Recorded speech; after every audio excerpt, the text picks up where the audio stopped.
High, কেমন আছেন সবাই? আশা করি সবাই খুব খুব ভালো আছেন। আজকে আমি একটা বিষয় নিয়ে ডিসকাশন করব। এটা যেমন ইনকোয়াস ভিজিটের জন্য খুব ক্রুশিয়াল, সেরকমভাবে প্রত্যেকটা সাধারণ মানুষেরও কিন্তু এটা জানাটা খুব দরকার। কেন বাড়িতে যখন তখন এরকম এমার্জেন্সি সিচুয়েশন অ্যারাইজ করতে পারে, তখন এইটুকু নলেজ যদি সবার মধ্যে থাকে তাহলে দেখবেন আপনি অনেক প্রবলেম থেকে অন্য লোককেও বাঁচাতে পারবেন, প্লাস আপনি নিজেও বাঁচতে পারবেন। আর যাদের কিনা সামনে আপনারা জানেন যে 7-12 প্যাকেজ স্টার্ট হতে চলেছে ইনকোয়াস ভিজিটের, এবার সেই ক্ষেত্রেও কিন্তু এটা খুব কাজে লাগবে, কেননা ইমার্জেন্সি ম্যানেজমেন্ট কিন্তু তখন ইনক্লুডেড হবে। এখনও আছে, বাট হয়তো সেখান থেকে ডেপথে গিয়ে কোয়েশ্চেন আস্ক করে না, তখন কিন্তু ডেপথে কোয়েশ্চেন আস্ক করবে। আর স্বাস্থ্যকর্মী হিসেবে একজন সিএইচও, একজন এএনএম বা একজন আশা দিদিমণি যেই হন না কেন, তারই কিন্তু এই বেসিক জিনিসগুলো অবশ্যই করে জানতে হবে।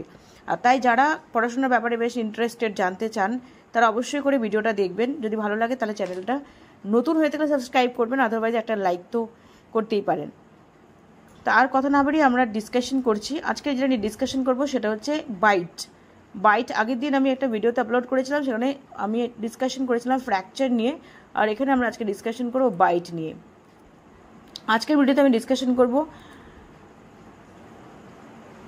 ইনসেক্ট বাইট, মানে তার মধ্যে স্করপিয়ন বাইট নিয়ে ডিসকাশন করবো। পরের একটা ভিডিওতে, পরের দিনের ভিডিওতে আমরা আবার স্নেক বাইট বা ডগ বাইট নিয়ে আস্তে আস্তে ডিসকাশন করব।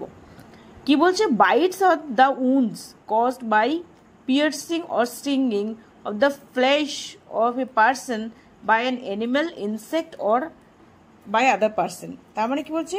বাইটটা কি হয়? একটা উন্ড। বাইটস হচ্ছে উন্ড, যেটা কিনা কোনো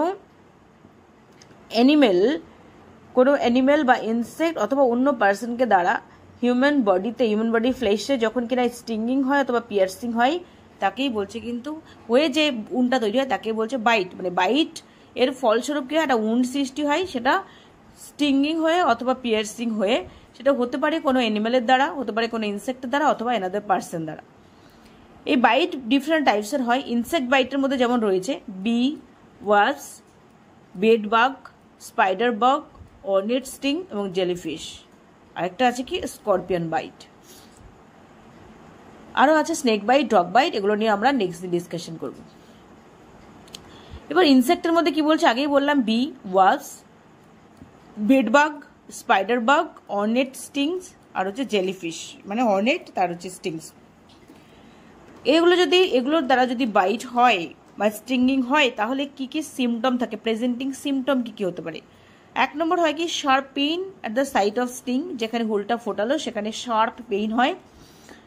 swelling around the affected area with the central redden puncture point. তার মানে যদি এখানে স্টিঙ্গিং হয়, এই সেন্ট্রাল যে পয়েন্টটা, এখানে একটা কিন্তু রেডনেস থাকে, আর চারিদিকটা কিন্তু সোয়েলিং হয়ে যায়। চারিদিকটা সোয়েলিং থাকে, আর মাঝখানটায় একদম সেন্ট্রাল পোর্শনে কিন্তু পাংচার একটা পয়েন্ট থাকে।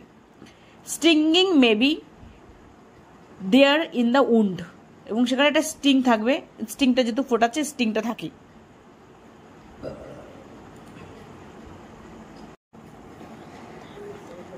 এবার দেখুন কি বলছে? If the person is prone to allergies, যদি সেই মানুষটা অ্যালার্জিক প্রোন হয়, তাহলে কিন্তু the person may go into shock, সেই মানুষটি শকে চলে যেতে পারে। এগুলো symptom. Sting in the mouth and throat may cause swelling leading to asphyxia. যদি কিনা এই হুল ফোটানোটা মুখে অথবা যদি গলায় হয়, তাহলে কিন্তু সেটা একসময় সোয়েলিং হয়ে যেতে পারে, হয়ে গিয়ে কিন্তু দম বন্ধ হয়ে যেতে পারে, যেটাকে অ্যাসপেক্সিয়া বলছে। এটা গেল প্রেজেন্টিং সিমটম। ট্রিটমেন্ট কি হবে? The insect have sting which is left at the side of the puncture and has to be remove to prevent the person from danger. যদি সেই স্টিংটা যদি ওই জায়গায় লেফট রয়ে যায়, পাংচার ওখানে রয়ে যায়, তাহলে কিন্তু ওইখান থেকে রিমুভ করতে হবে সেই স্টিংটা, তাহলে কিন্তু ডেঞ্জার থেকে বাঁচবে। রিমুভাল কিভাবে করবে? স্টেপ কি বলছে? রিমুভাল কিভাবে করবে? If the sting has left embedded in the skin, যদি স্কিনের মধ্যে ঢুকে থাকে, হোল্ড টুইজার দিয়ে, চিমটা যেটা বলে, চিমটা দিয়ে as near to the skin as possible, যত স্কিনের কাছে নেওয়া সম্ভব সেই টুইজার দিয়ে কিন্তু ধরতে হবে ওটাকে। Grabs the sting and remove it, then tweezer দিয়ে ধরে ওটাকে ওখান থেকে তুলে দিতে হবে। স্টেপ 2 কি?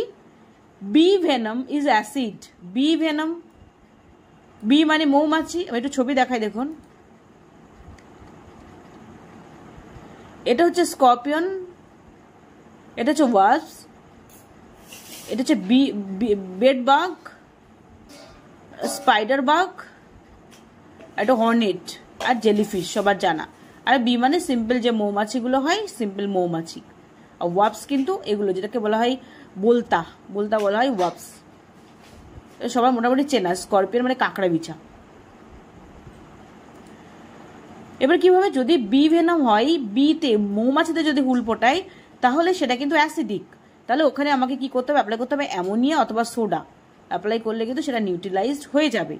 আর যদি ওয়াপসের ভেনাম হয়, যদি বলতার ভেনাম হয়, তাহলে সেটা কিন্তু অ্যালকালাইন। তাহলে সেটা নিউট্রিলাইজ করতে গেলে ভিনিগার অথবা লেমন জুস দিতে হবে। সবাই এটা কিন্তু খুব করে মাথায় রাখতে হবে। যদি মৌমাছিতে কামড়ায় তাহলে সেটা হয় কি অ্যাসিডিক, সেখানে সোডা অথবা অ্যামোনিয়া অ্যাপ্লাই করতে হবে। আর যদি ওয়াপসে কামড়ায়, ওয়াপসে হুল ফোটায়, নট কামড়ায়, তাকে সেটা অ্যালকালাইন হবে। সেটাকে নিউট্রিলাইজ করতে গেলে ভিনিগার অথবা লেবুর রস কিন্তু অ্যাপ্লাই করতে হবে। আর যদি জেলিফিশের স্টিং হয় তাহলে কিন্তু ল্যাক্টোক্যালামাইন, যেটা সেই ক্যালামাইন লোশন ইউজ করতে হবে। আর কি, apply cold compression and spirit at the site of sting. স্টিংয়ের সাইডে কিন্তু কি করতে হবে, স্পিরিট অ্যাপ্লাই করতে হবে অথবা কোল্ড কম্প্রেশন দিতে হবে। আর সাথে কি, আইবুপ্রুফেন ট্যাবলেট দিতে হবে পেইন এবং সোয়েলিংটা কমানোর জন্য। আর কি দেওয়া যেতে পারে, অ্যান্টিহিস্টামিন, এভিল অথবা ফেনিরামিন ট্যাবলেট অথবা ইঞ্জেকশন ফর্মে দেওয়া যেতে পারে। অ্যান্টিহিস্টামিন কিন্তু অ্যাপ্লাই করা যেতে পারে, এভিল অথবা ফেনিরামিন ট্যাবলেট অথবা ইঞ্জেকশন ফর্মে কিন্তু তাকে অ্যাপ্লাই করা যেতে পারে অ্যালার্জিক যে প্রবলেমটা সেটাকে কিন্তু ঠিক করার জন্য। হোয়াট নট টু ডু, কি করা যাবে না, ডু নট স্কুইচ দ্য পয়জন। সেই পয়জনটাকে চিপে বের করে দিলাম, সেটা করা যাবে না। পয়জন স্ট্যাক এখানে ফুলে আছে, সেটাকে চিপে বের করে দিলাম, সেটা করা যাবে না। Because this will force the remaining poison into the skin. তাহলে এতে পয়জনটা আরও ভিতরে কিন্তু ঢুকে যেতে পারে, তাই এটা কখনো কিন্তু চিপে বের করে দেওয়ার ব্যাপারটা করা যাবে না। এটা গেল। এবার নেক্সট টাইম আমরা আসি কি, স্করপিয়ন বাইট। ও একটা থার্ড স্টেপ আছে। হ্যাঁ, স্টেপ 3-তে কি হতে পারে, treatment of insect sting inside the mouth and throat. ওটা তো ইনিশিয়ালি গেল। যদি মাউথ আর থ্রোটে যদি স্টিংটা হুলটা ফোটে তাহলে কি করতে হবে, সোয়েলিংটাকে রিডিউস করার জন্য আইস সাক বলতে হবে, বরফের টুকরো দিতে বলতে হবে, গিলে খেয়ে নিতে, বরফের টুকরোটা চুষে বা গিলে খেয়ে নিতে। Rinse the mouth with cold water, ঠান্ডা জল দিয়ে মুখটা রিঞ্চ করতে হবে, গাগল করতে হবে। অথবা solution of water and carbonate soda water এবং কার্বোনেটের যে সোডা ওয়াটার যেটা হয় সেটাকে খাবে, অথবা কোল্ড ওয়াটার, সে রিঞ্চ কোল্ড ওয়াটার খাবে, অথবা বরফের টুকরো সেটাকে সাক করতে হবে। ইফ ব্রিদিং বিকাম ডিফিকাল্ট, যদি ব্রিদিংটা আরও বাড়তে থাকে, ব্রিদিংটা বেশি হয়, তাহলে সেই পেশেন্টকে ইমিডিয়েটলি হসপিটালে পাঠাতে হবে, এছাড়া কোনো পথ নেই। না স্করপিয়ন বাইট মানে কাঁকড়া বিচা, ওর যদি বাইট হয় তাহলে কি করবে, মাইল্ড ফর্ম যদি হয় সেক্ষেত্রে কি হবে, symptom, presenting symptom, itching, swelling at the affected site such as eye may be close due to swelling. Burning pain and increase sensation, burning pain হবে, জ্বালা করবে খুব, সেন্সেশনটা আরও অনেক বেড়ে যাবে। Or numbness near the site of bite, অথবা সেই জায়গাটা কিন্তু নামনেস হতে পারে, মানে শোধহীন হয়ে যেতে পারে, সেন্সেশন বেড়ে যেতে পারে, পেইন হতে পারে অথবা শোধহীনও হয়ে যেতে পারে। সিভিয়ার ফর্ম হলে কি, ডেঞ্জার সাইন কি, রেস্টলেসনেস হলো, ল্যাক্রিমেশন, চোখ দিয়ে প্রচুর জল বেরোতে শুরু করলো, প্রচুর পরিমাণে স্যালাইভেশন হতে শুরু করলো, স্যালাইভা হলো, nausea, vomiting, anxiety, palpitation, chest pain, profuse sweating, cold limb অথবা পেরিফেরিস, যেগুলো পেরিফেরি অর্গানগুলো সেগুলো কোল্ড হয়ে ঠান্ডা হয়ে গেল। Prolonged and hard erection of penile erection হতে পারে, প্রলংড অথবা হার্ড ইরেকশন হতে পারে। Difficulty in breathing difficulty, respiratory distress দেখা যেতে পারে, তবে প্রেশারটাও লো হয়ে যেতে পারে, হাইপোটেনশন হয়ে যেতে পারে। তাহলে এবার আমাকে কি করতে হবে, treatment, examine the site of sting, স্টিংয়ের সাইটটাকে এক্সামিন করুন। স্টিং যদি এক্সট্রিমিটি, অন দ্য এক্সট্রিমিটিতে থাকে, একটা টুর্নিকেট দিয়ে প্রক্সিমাল সাইডে দিয়ে কি করতে হবে, ওই স্টিংটাকে রিলিজ করতে হবে। If the sting is on the extremity, apply a tourniquet to proximal to the site of sting and release it every 5 to 10 minutes for a few seconds to prevent gangrene formation. যদি কিনা কোনো হাত পা এগুলোতে থাকে তাহলে কি করতে হবে, যেখানে স্ট্রিংটা ফুটিয়েছে তার থেকে একটু দূরে গিয়ে টুর্নিকেট বেঁধে দিতে হবে। কিছুক্ষণ পরপর সেই টুর্নিকেটটা আবার 5-10 মিনিট অন্তর অন্তর সেটাকে আবার খুলে দিতে হবে।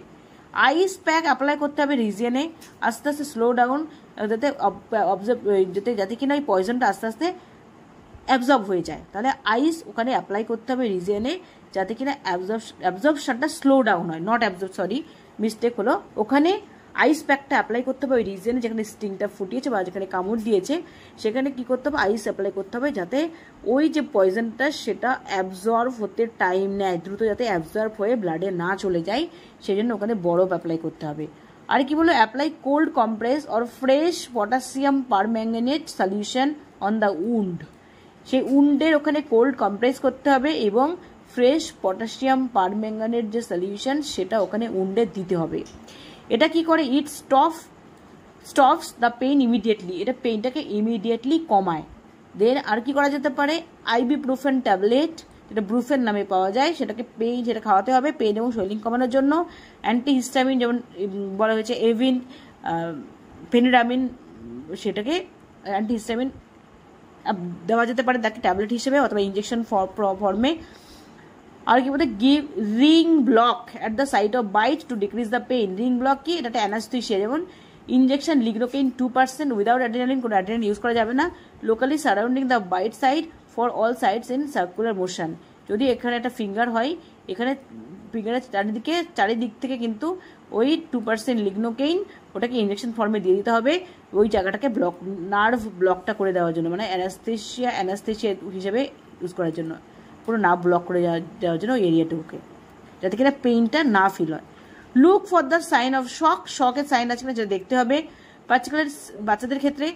প্রলং পেনাইল ইঞ্জেকশন থাকে, যদি পেনাইল ইঞ্জেকশন প্রলং থাকে, লস অফ ব্লাড, যদি ওয়াটার লস হয় প্রচুর পরিমাণে, এবং প্যালপিটেশন যদি দেখা যায়, তাহলে সেটা কিন্তু অটোনমিক স্টর্ম, যেটা কিনা অটোনমিক নার্ভাস সিস্টেম, সেটা এক্সেসিভ অ্যাক্টিভেশন হয়ে যেতে পারে। তাহলে এটা প্রমাণ করবে যে যদি কিনা দেখা যায় পেশেন্টটা শকের সাইন দেখতে হবে বাচ্চাদের ক্ষেত্রে স্পেশালি। আর যদি কিনা যে পেনাইল ইরেকশনটা সেটা প্রলং হয়, ব্লাড লস প্রচুর হতে থাকে, প্যালপিটেশন দেখা দেয়, তাহলে কিনা ভাবতে হবে, বুঝে নিতে হবে যেটা high risk, autonomic storm develop করা একটা হাই রিস্ক। এটা কি বলছে, excessive activation of autonomic nervous system. তাহলে বুঝতে হবে অটোনমিক নার্ভাস সিস্টেমটা এক্সেসিভ অ্যাক্টিভেশন হয়ে গেছে, তার সাথে কিন্তু তারপরে হতে পারে কার্ডিওজেনিক শক অথবা cardiac arrest. If this sign begin to appear, যদি অ্যাপিয়ার করতে স্টার্ট করে, give first dose of prazosin. এরকম যদি স্টার্ট হয় তাহলে কিনা প্রাজোসিনের ফার্স্ট ডোজ দিতে হবে। সেটা অ্যাডাল্টদের জন্য কত, 1 mg পার কেজি বডি ওয়েট, 1 mg পার কেজি বডি ওয়েট। আর বাচ্চাদের জন্য সেটা 30 mg পার KG, 30 microgram per KG body weight. বাচ্চাদের জন্য হচ্ছে 30 microgram per KG body weight, আর বড়দের জন্য 1 milligram per KG body weight. এটা কিন্তু অ্যাপ্লাই করতে হবে। দেন তাকে কি করতে হবে, রেফার করতে হবে হায়ার সেন্টারে। এটাই হচ্ছে প্রোটোকল।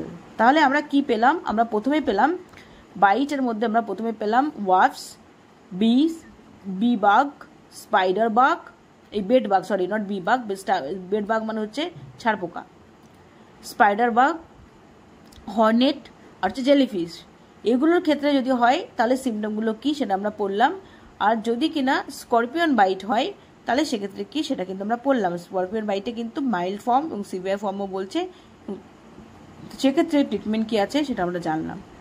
যদি কারোর কোনো কনফিউশন থাকে বা এটা নিয়ে কিছু বলার থাকে অবশ্যই করে আমাকে কমেন্ট সেকশনে জানাতে পারেন। ভিডিওটা ভালো লাগে থাকলে চ্যানেলটা সাবস্ক্রাইব করবেন আর একটা লাইক দিয়ে দেবেন। ভালো থাকবেন সবাই, বাই, দেখা হবে নেক্সট ভিডিওতে।